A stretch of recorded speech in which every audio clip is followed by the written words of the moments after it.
Hello everyone. This is a channel exclusively focused on the stock markets and astrology and their correlation if you think that there is one. Here, every piece of news and happenings that from around the world, whether it is politics, economics, security, sovereignty, or technology, everything is viewed and analyzed from the point of view of the stock markets. Welcome to Stock Market Astro Review. Here we'll take an overview of this month, September 2025, 1 week into September. Let me make it clear right at the beginning that the astrological system that I follow here is called the tropical system or the Sayana system, which is generally called the Western system. Please read the disclaimer. This is and understand that this is an astrological view of the market and there are no recommendations of the index or the stocks or any such thing. Let's jump into the real thing now. Let's first take the big picture that's beyond this September 2025, which is where we are looking into. Beyond that, there are other influences which are coming into this month. Number one is Saturn-Neptune conjunction. This is going to happen. This will take place on 20th February 2026. But Saturn and Neptune are very much in the orb and their influence is quite there. The second one is Neptune at the midpoint of Uranus and Pluto trine. Uranus and Pluto are 120 degrees apart, and Neptune and Saturn are also right at the middle of that in the beginning of Aries. All this might sound too much astrological and very little of the market, but we will connect these dots later on in the discourse. And the third aspect, which is a big one, which is going to influence, which is going to have some say, is Uranus in Gemini. Uranus has come into Gemini in July 2025, and he will stay there for 7 years till 2032. So overall, the coming 7 years, Uranus in Gemini influence would be very much. Now, keeping in mind these big picture things, let us get into the specifics that are there for the month of September. Right at the beginning of September, now I'll explain all these 5 aspects in detail. There are 5 important factors for the month of September. Right on 1st September, Saturn retrograded he went back into Pisces from Aries, and Uranus is going retrograde Vakra on 6th. That was yesterday, and there is going to be a total lunar eclipse today on the 7th, and this will be followed by a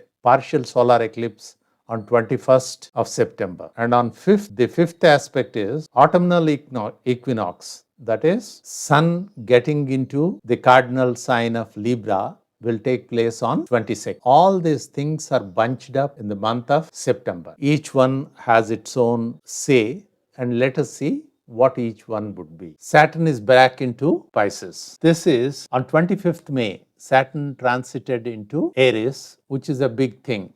After finishing the 12 signs, again he came at the beginning point, the Aries point, which is called the world point. On 25th May, he is there, and you understand the mahol, the sort of atmosphere that is there. We just had a skirmish with Pahalgam has happened on 22nd, and from 7th to 10th May, India and Pakistan were in conflict, and then Israel and Iran, and all this. Aries is a sign of war, and Saturn's transit into Aries has these coincidences. And then Saturn turned retrograde on 13th July, and now on 1st September, he went back into Pisces, which is a Dviswabhava Rasi, where more of a watery sign, more of a dialogue is possible. We have come into, instead of war, we might come to a dialogue part. As you see, Ukraine and Russia, they are thinking of one, even if it didn't take place. The idea of ending the Ukraine war and sitting across the table is coming up. This is the Saturn's retrogression into Pisces. Now let us see the next one, which is Uranus is going on into retrogression in the sign of Gemini on 6th September. Now Uranus entered Gemini on 7th July, and he'll be there for 7 years. Uranus in Gemini is a big influence for volatility, and ever since we are seeing that right from July onward, or even a little before that. But now, whenever Uranus goes, this is the most unpredictable things is what Uranus causes. supports don't hold, resistances won't stop, and there would be this whipsaw movements will be there in the market. Now, there is a special point here that Uranus, this is the first time after entering into Gemini, he is retrograding. So, we are going to get a preview of how the next 7 years are going to be with Uranus in Gemini between 6th September of 2025 and 4th February of 2026. This is going to, and here you can see that Uranus is going to go retrograde, and he is making a trine to Pluto here, and at the midpoint Saturn and Neptune are there. Now let's go to the next one, which is the total lunar eclipse. India and Asia is totally, this is a big eclipse, and this is the eclipse path, whereas the Western world is, except Europe, there are partial aspects here, but total solar eclipse, parts of Australia, India and China and all these are coming.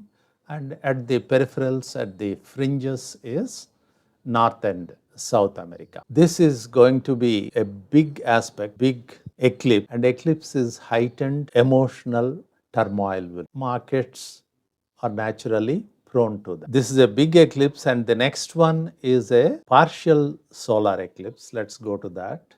Partial solar eclipse is on 21st of September. It is happening mostly in the southern part of it, a bit of Australia and South America, it would be partially visible. India is far away from that. But in this eclipse chart, Saturn is very much in tight aspect with Sun. So, Sun Saturn aspects are going to be very strong. Sun Saturn aspects, or if we take it, it happens every year. These are areas of very difficult times for the market. Now, let us look at the other one, which is the autumnal equinox. Sun enters into Libra, and he is directly opposed by Neptune. This Neptune Saturn duo, as we were talking of, this is the aspect that is because on 21st the eclipse happens, on 22nd the autumnal equinox happens. Why is this important? We take to look into the trends of the year, we look at the Aries equinox, which is around April, March, April. The opposite of that is the autumnal equinox, and this will have a 3 months telling effect on the events of the world, going by the mundane astrology. So, this autumnal equinox is also very tightly configured with Saturn and Neptune. Now, these are the influences that immediately we see that. These are the astrological part of it. Now, let us look into the market cycles, because the astrological influence by it will not do anything depending on the cycles that the market is going through. Because you know that now the US market, or even all the Western markets, they are going to all-time highs, whereas India is lagging behind, far lagging behind. So, this depending on the cycles, for now we can say that these are decoupled. We heard of this so many times. Sometimes they say they are coupled and decoupled and then recoupled, and all these things will happen.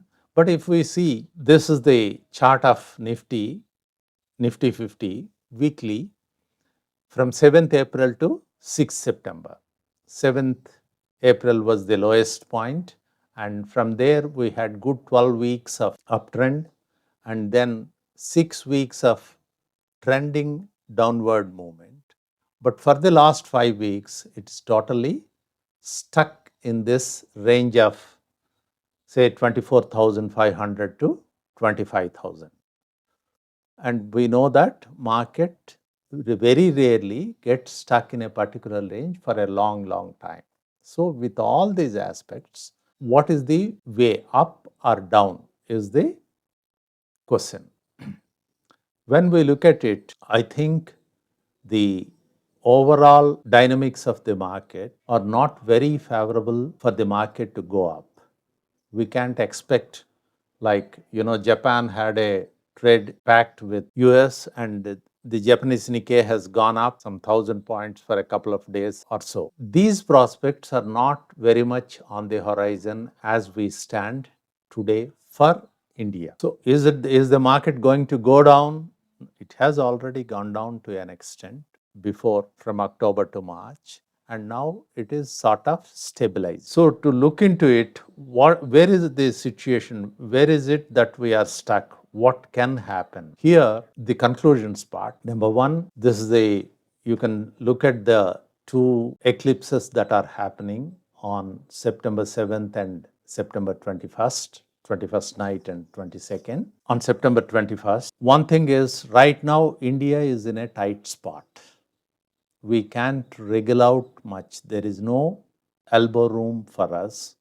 We can't accept the terms that US offers, or as recently they say that we need to apologize, walk out of BRICS, and then accept their terms, which is not really tenable as a nation and as a big economy and with 1.4 billion people. Second thing is resilience. Did India show resilience in the past? I should say yes. In 50s and 60s, we had even food grains shortage was very much there, poverty was very much there. And from that, thanks to MS Viswanathan and the efforts of others, we have come out of that. Then we had Korean and the White Revolution, and we had the largest number of cattle but couldn't really produce milk and milk products.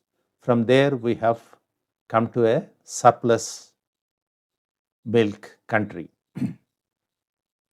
And value added things have come up. And every one of us know that this is 1991, we had a very unfavorable foreign reserves, and we went into the globalization. Thanks to PV Narasimha Rao and Manmohan Singh, we have come to reforms have come, and you know what happened next. Rest is history. Now, 1991 July, the budget, to the present, this is the Saturn-Neptune cycle, which comes every 36 years, 35, 36 years. And it's a sort of reset button for the whole world. Things as they were going on till then, they won't go on. If you remember in 89, 92, what has happened is the disintegration of USSR, the fall of Berlin Wall, and India opening up its economy. All these things have happened, and for a moment the world thought there is a unipolar world, that is only US. USSR is no longer there. From there, in this last 36 years, now Russia is an adversary to count on. China has gone up economically very much and has become a world power, second largest economy in the world. And this resilience is very much there in India. From 91 to, we fought back and opened up our economy and stood up to be counted in the world. India is right now at a tight spot, but resilience is very much there. We have demonstrated it. And even China has demonstrated it. That is, in 89, after Tiananmen Square, all the Western powers, they have imposed sanctions, and China was an untouchable. From there, the roaring 90s, it has grown for 10 years with 10% GDP growth and all that. China has become the second largest economy today. The same way, India has the resilience, and the work is going on for the last few years. Building on that, India can really grow up, whatever may be the challenges right now. And these challenges, if we go to the third point, this is not an easy world. It's not even 91. 91, the Singapore Prime Minister then said that when we were running, the road was empty. Now everybody is opening up. Like that, now we have a rocky terrain. How long would it last? Rocky terrain is, it's not easy to compete and grow with 50% tariffs. true. At the same time, we cannot just show bravado and say that US doesn't matter. We have enough other countries to look after our exports, send our exports to. This is also empty bravado, not real thing. We have to find ways and means, and the leadership of the country and the diplomats, I think that would happen. But this might take time. Till then, we are on a rocky terrain, difficult hairpin, hairpin bends are there ahead, and we have to take them. And now, what is it that we can do for this? Patience. And when would the road be clear? The path ahead would be clear. It would be somewhere around February 26. By the time the Saturn Neptune conjunction is completed on 20th February, and this is a big aspect which comes only every 35, 36 years. So it might take 2, 3 months more, or even 2, 3 quarters more for us to really show our resilience and come back into it.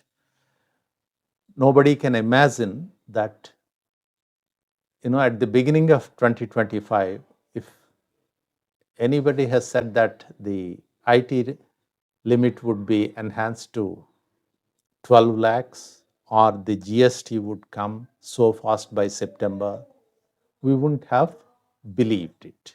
All these things have come up, but the market has not really gone anywhere. It's very much stuck in the range. So now we need to be patient.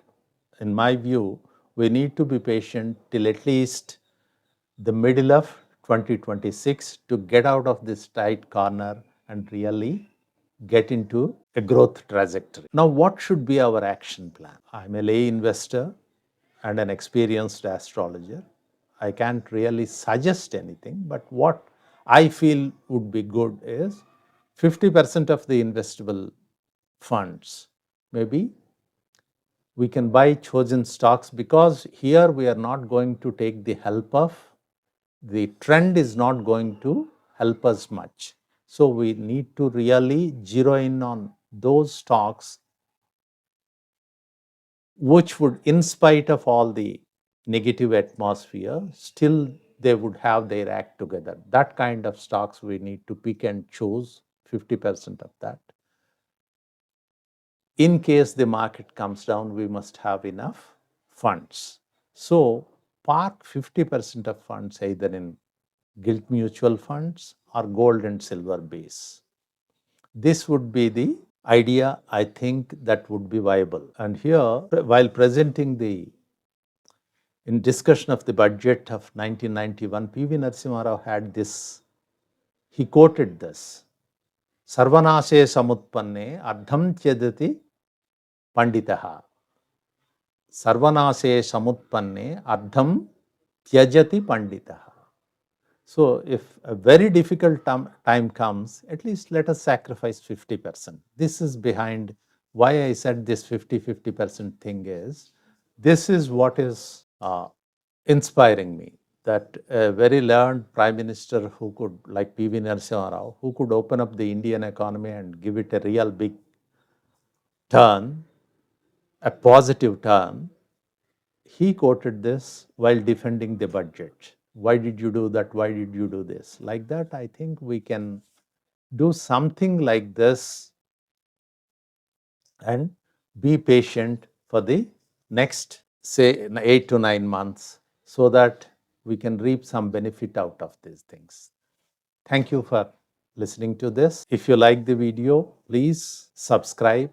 Next time, within a few days, Prime Minister Narendra Modi's birthday is coming. He is turning 75.